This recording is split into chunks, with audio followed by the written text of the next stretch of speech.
ইমান দেৰি ৰৈছে, সেইবাবে প্ৰথমতে মই অন্তৰৰ পৰা ধন্যবাদ জ্ঞাপন কৰিছোঁ।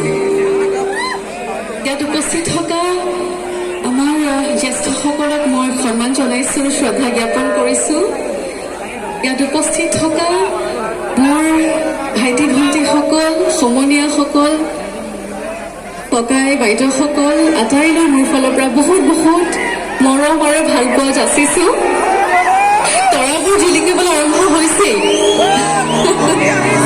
বহুত ভাল লাগিছে। আজি এইখন মঞ্চৰ কথা আমি যথেষ্ট শুনিছোঁ, লগতে আমাৰ গোটেই মাহটো আমি বিহু কৰি ফুৰিছোঁ নহয়, বিহু মঞ্চসমূহত আমি পৰিৱেশন কৰি আছোঁ।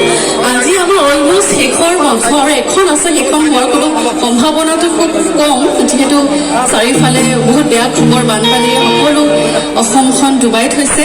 তাৰে মাজত আজি হয়তো আমাৰ শেষ মঞ্চ হ'ব পাৰে, সেইবাবে আমাৰ কাৰণে আটাইতকৈ বেছি বিশেষ হৈ পৰিছে মঞ্চখন। লগতে মই যেতিয়াৰ পৰা এইখন ঠাইত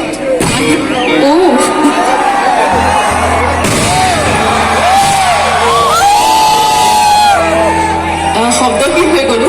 যিকি নহওক, মই যেতিয়াৰ পৰা সোমাইছোঁ ঠাইখনত তেতিয়াৰ পৰা ইমান অজস্ৰ মৰম পাইছোঁ ৰাইজৰ, ইমান ভাল লাগিছে। আৰু যদিও 1:30 বাজি গৈছে, মানুহৰ এনাৰ্জি লেভেলটো দেখি যথেষ্ট ভাল লাগিছে। গতিকে বহুত বেছি পলম নকৰোঁ ৰাইজ, বহু পলম হৈ গৈছে অলৰেডি। সেইকাৰণে কথা কম কৰি পেলাই আমি আমাৰ গীতৰ মাজত আহিছোঁ। প্ৰথমতে গীতৰ অনুষ্ঠান আৰম্ভণিতে মই মোৰ ভাল লগা এটা গীত গাব বিচাৰিছোঁ। মোৰ আপোনালোকৰ সকলোৰে শ্ৰদ্ধাৰ শিল্পী হাৰ্টথ্ৰব অফ অসম বুলি কয় তেখেতৰ সৈতে গাবলৈ মই সুযোগ পাইছিলোঁ, আৰু খুবেই ভাল লগা এটা গীত, মোৰ পাৰ্চনেল ফেভৰেট বুলি ক'লে ভুল নহয়। গতিকে আমাক আশীৰ্বাদ কৰিব যাতে আমাৰ অনুষ্ঠান আজি আপোনালোকক যিমানখিনি আমি ভাবিছোঁ আমোদ দিম বুলি সিমানখিনি দিব পাৰোঁ। আশীৰ্বাদ কৰিব। আজি অনুষ্ঠান আৰম্ভ কৰিছোঁ। ধন্যবাদ।